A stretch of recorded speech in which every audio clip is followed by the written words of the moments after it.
ginamit na pellets na pangsabog sa mga palay namin na kinakain ng suso.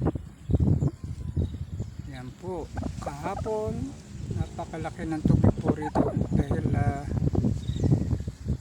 umulan hanggang kagabi, at ngayon nagdidilim na naman.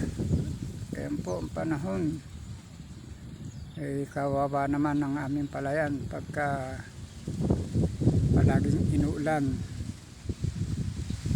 Ganyan po, mahirap ang magsasaka pag may mga ulan na malakas na dumarating o bagyo.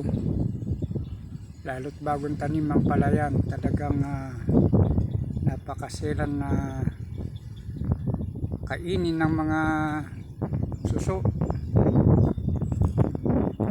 Po, mabuti na lang at nakapagsabog ako ng 4 na pellets kahapon nung umulan ng umaga.